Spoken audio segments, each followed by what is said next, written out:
Assalamualaikum warahmatullahi wabarakatuh. Bagaimana kabarnya hari ini anak-anak? Alhamdulillah, baik. Seperti biasanya, sebelum memulai pembelajaran pada hari ini, marilah kita berdoa menurut agama dan kepercayaan masing-masing. Berdoa mulai. Berdoa selesai. Saat ini Ibu akan melakukan presensi terlebih dahulu ya. Hari ini siapa ya yang tidak masuk? Masuk semua ya? Alhamdulillah. Baik anak-anak, saat ini Ibu ingin bertanya terlebih dahulu kepada kalian. Nah, adakah yang masih ingat tentang apa yang telah kita pelajari pada pertemuan sebelumnya? Ya benar, kemarin kita belajar tentang sifat-sifat bunyi. Ada apa saja ya anak-anak? Benar, ada 3. Yang pertama, bunyi dapat merambat memerlukan medium. Nah, perambatan bunyi dapat terjadi melalui medium, baik padat, cair, atau gas. Namun, bunyi tidak dapat merambat di ruang hampa karena tidak ada medium di ruang hampa. Kemudian yang kedua ada bunyi dapat dibiaskan. Nah, di sini anak-anak pasti sudah pernah mendengarkan ya suara petir itu bagaimana. Nah, jika didengarkan lebih seksama, suara petir di malam hari lebih keras daripada di siang hari. Karena pada siang hari, udara di permukaan lebih panas dibandingkan di malam hari. Akibatnya, kerapatan udara di siang hari jadi lebih renggang dibandingkan pada malam hari. Nah, dari perbedaan kerapatan udara inilah yang menyebabkan bunyi dapat dibiaskan. Yang ketiga yaitu bunyi dapat dipantulkan. Nah, pantulan bunyi terjadi ketika mengenai suatu penghalang sehingga dapat terjadi gema ataupun gaung. Siapa yang tahu gema dan gaung itu apa? Nah, gema adalah bunyi pantul yang terdengar jelas. Contohnya ketika kita berteriak di pinggir tebing, maka suara kita akan terdengar dengan jelas. Sedangkan gaung adalah bunyi pantul yang terdengar kurang jelas. Contohnya yaitu ketika berteriak di dalam gua ataupun di dalam sebuah ruangan. Nah, biasanya kita akan mendengar suara-suara yang tidak jelas. Nah anak-anak, pada hari ini kita belajar tentang tema 1, indahnya keberagaman, subtema 2, kebersamaan dalam keberagaman, pembelajaran ketiga. Dengan tujuan pembelajaran, setelah melakukan pengamatan dan diskusi, peserta didik mampu mengidentifikasi sumber bunyi, bagian-bagian dan fungsi pada alat indera manusia dengan benar. Setelah melakukan percobaan tentang sumber bunyi, peserta didik mampu menjelaskan proses terjadinya bunyi dari sumber bunyi hingga ke indera pendengaran dengan runtut. Nah, anak-anak, kita dapat mendengar suara-suara karena kita memiliki telinga. Nah, sekarang silakan dibuka bukunya pada halaman 82 untuk menyimak penjelasan Ibu. Nah, di sini Ibu ada gambar anatomi telinga. Ya, benar sekali. Di mana di dalam gambar ini terdapat bagian-bagian telinga yang akan Ibu jelaskan. Pada telinga ini terdapat 3 bagian, yaitu telinga bagian luar, telinga bagian tengah, dan telinga bagian dalam. Nah, telinga bagian luar ini ada daun telinga, lubang telinga, dan saluran pendengaran. Nah, untuk yang daun telinga ini berfungsi untuk menangkap gelombang bunyi dan melindungi telinga dari kotoran. Kemudian yang kedua, di sini ada lubang telinga yang berfungsi sebagai tempat masuknya bunyi ke dalam telinga. Kemudian yang ketiga ada saluran pendengaran yang berfungsi untuk meneruskan gelombang bunyi ke gendang telinga. Kemudian ada telinga di bagian tengah. Nah, di sini. Nah, telinga di bagian tengah ini ada gendang telinga dan juga ada tulang pendengar. Nah, pada gendang telinga ini berfungsi untuk menerima getaran bunyi dari daun telinga dan meneruskannya ke tulang pendengaran. Ke sini ya. Kemudian tulang pendengaran ini berfungsi untuk meneruskan gelombang bunyi dari gendang telinga.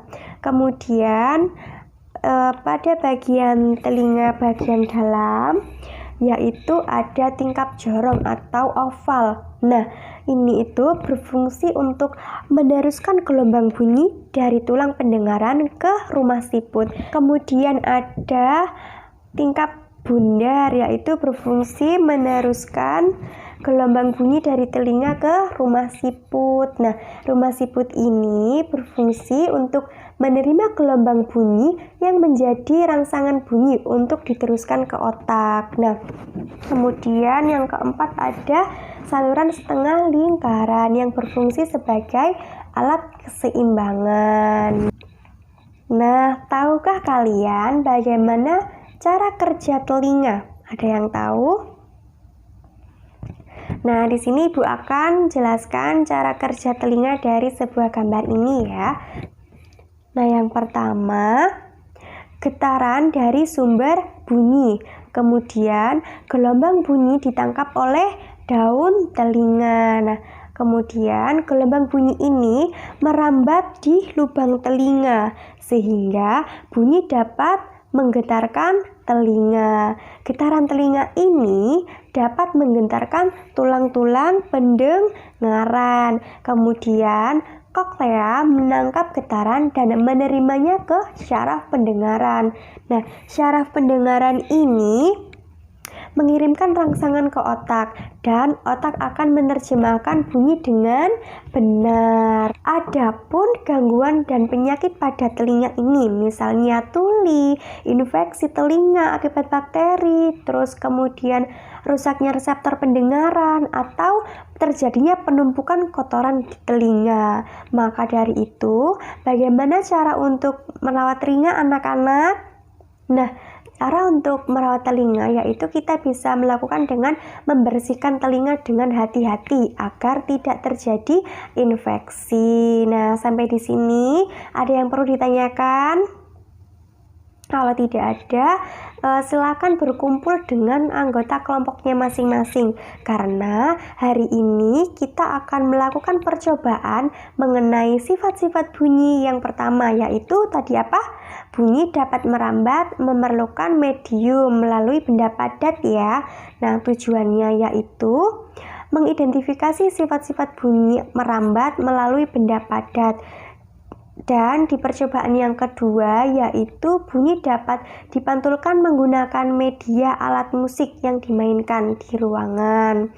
Nah, pada percobaan yang pertama ini yaitu menggunakan telepon gelas plastik. Nah, di mana kita dapat mendengarkan suara yang merambat melalui tali ini. Nah, dan untuk percobaan yang kedua kita menggunakan media alat musik, recorder dan juga kalimba, di mana sebelum melakukan praktikum Ibu akan memberikan contoh bagaimana cara memainkan alat musik dengan benar. Ini yang pertama recorder. Kita bunyikan not-not angkanya ya, dari do rendah sampai do tinggi. Caranya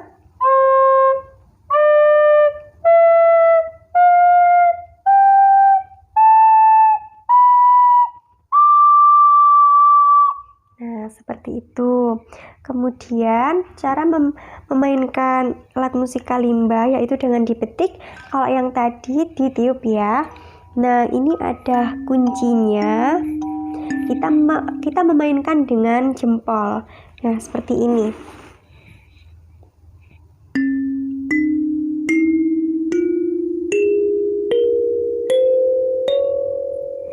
Nah, seperti itu ya anak-anak. Nah, untuk melakukan percobaan ini, Ibu sudah menyiapkan sebuah lembar kerja siswa, yaitu LMS ya. Nah, di sini sudah ada bacaan dan langkah-langkah untuk percobaan. Setelah ini ibu akan bagian LMS ini ke masing-masing kelompok. Setelah itu dipresentasikan hasil diskusi kalian ya. Ibu kasih waktu 45 menit untuk melakukan percobaan. Baik anak-anak, waktu percobaan telah habis. Ayo kelompok 1 yang mempresentasikan hasil diskusinya terlebih dahulu, kemudian dilanjutkan dengan kelompok berikutnya. Baik, terima kasih. Tepuk tangan dulu untuk semua kelompok yang telah menyampaikan hasil diskusinya hari ini. Ya, jadi telinga ini merupakan sangat penting ya anak-anak bagi kita, karena dengan telinga kita dapat mendengar bunyi-bunyian. Nah, hal ini kita sudah melakukan percobaan, yaitu sumber bunyi. Nah, kalian dapat mendengar suara karena telinga kalian berfungsi dengan baik. Oleh sebab itu, rawatlah telinga dengan baik ya anak-anak. Selain alat indera atau telinga, tubuh manusia juga memiliki alat indera dengan berbagai fungsi atau kegunaan. Nah, alat indera manusia ini sering disebut juga dengan panca indera karena terdiri dari 5 indera, yakni ada indera penglihat atau mata, kemudian ada indera pendengar atau telinga, kemudian ada indera pembau atau hidung, kemudian ada indera pengecap atau lidah, dan yang terakhir ada indera peraba atau kulit. Nah, untuk yang pertama kita akan membahas yang pertama, yaitu indera penglihatan atau mata. Nah, mata adalah indera penglihat yang menerima sebuah rangsang berupa cahaya, di mana mata ini berfungsi untuk melihat lingkungan sekitarnya dalam bentuk gambar ataupun benda-benda yang lain, sehingga dengan mata kita dapat mengenali benda-benda yang ada di sekitar kita dengan tepat. Nah, di mana cahaya masuk ke dalam mata ini melalui urutan seperti berikut ini, yaitu yang pertama ada kornea, kemudian melalui aqueous humor, kemudian ke pupil, kemudian disalurkan lagi ke lensa, kemudian ke vitreous humor, ke retina, saraf optik, dan otak yang terakhir ya. Selain itu, dalam mata ini juga terdapat gangguan seperti rabun, buta warna, ataupun katarak, seperti itu. Kemudian indera yang kedua yaitu indera pendengar. Nah, ini tadi sudah Ibu jelaskan, kita skip dulu. Kita lanjut ke indera berikutnya, yaitu ada indera pembau atau hidung. Nah, di sini ada bagian-bagian hidung dan fungsinya. Yang pertama yaitu di sini ada saraf pembau, yaitu berfungsi untuk menyaring kotoran, melembabkan dan menjaga suhu. Kemudian ada selaput lendir yang berfungsi sebagai tempat menempelnya kotoran dan berbagai indera pembau. Kemudian di sini ada serabut syaraf pembau atau olfaktori yang berfungsi mengirimkan bau-bauan ke bagian otak. Nah, gangguan pada hidung ini seperti apa? Polip, flu, kemudian ada anosmia atau gangguan pada hidung yang tidak bisa mencium. Adapun cara untuk merawat hidung yaitu membersihkan ketika kita mandi. Kemudian yang selanjutnya yaitu ada indera pengecap atau lidah. Nah, lidah ini mempunyai fungsi untuk merasakan rangsangan rasa dari makanan yang masuk ke dalam mulut kita, di mana lidah ini bisa merespon berbagai jenis rasa, yaitu pahit, asam, manis, dan asin, seperti itu ya. Nah, di mana salah satu penyakit dari lidah ini yaitu sariawan ya, yang terjadi di dalam mulut yang disebabkan oleh kurangnya vitamin C. Kemudian indera yang terakhir yaitu ada indera peraba atau kulit ya. Nah, di kulit ini ada 3 bagian, yaitu yang paling awal yaitu ada epidermis atau kulit ari. Kemudian yang bagian tengah ini ada dermis atau kulit janggut.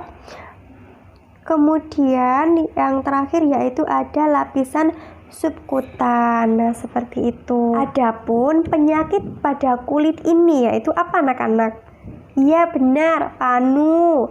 Terus apa, kudis, herpes. Nah, seperti itu ya anak-anak. Sampai di sini ada yang perlu ditanyakan anak-anak? Jika tidak, Ibu akan memberikan latihan soal seputar pembelajaran kita pada hari ini. Iya. Nah, ini dikerjakan selama 15 menit dimulai dari sekarang. Baik anak-anak, waktunya sudah habis. Harap mengumpulkan lembar jawaban di meja Ibu ya. Oke, terima kasih.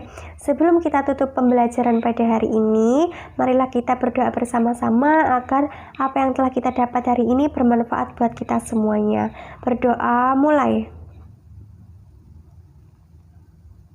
Berdoa selesai. Baik anak-anak, kita akhiri pembelajaran hari ini dengan bacaan hamdalah bersama. Alhamdulillahirabbil alamin. Terima kasih. Wassalamualaikum warahmatullahi wabarakatuh.